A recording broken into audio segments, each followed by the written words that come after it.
Another method by which we can solve quadratic equations is the square root method. The square root method works on relatively simple quadratic equations where we have something squared equals a number. So if x squared equals p, where p is positive, then we can simply take the square root of both sides.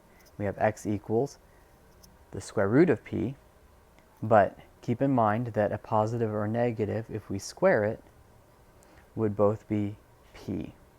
So we have to include the plus or minus there.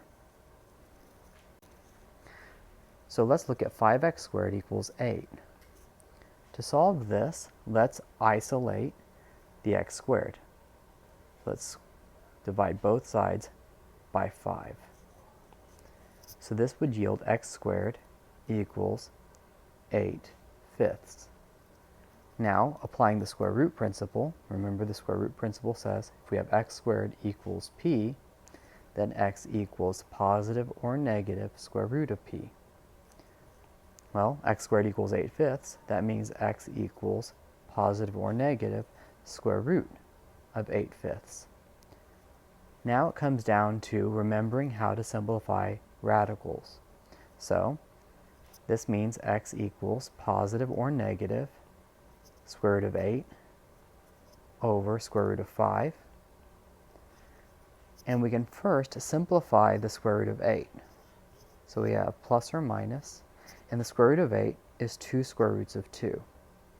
And how do I know that? If we have 8 is 2 times 4, and so if we have the square root of 8, that would be the same thing as the square root of 2 times 4, which is the square root of 2, times the square root of 4, but the square root of 4 is 2.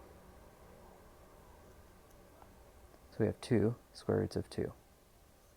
Now this is back to x equals positive or negative 2 root 2 over square root of 5.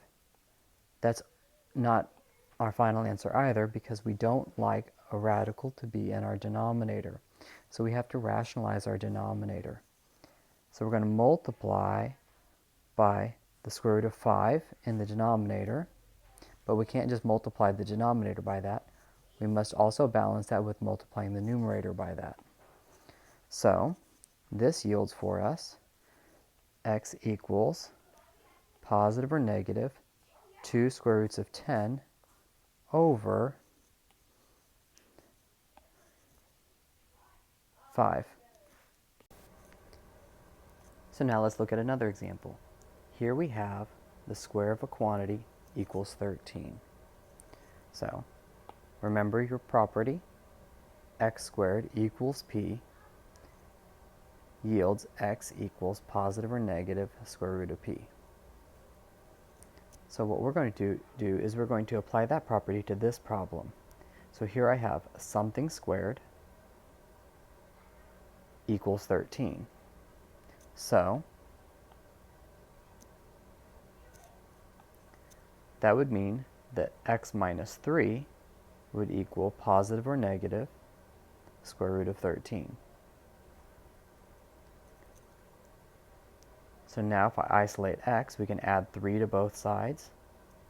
So we have 3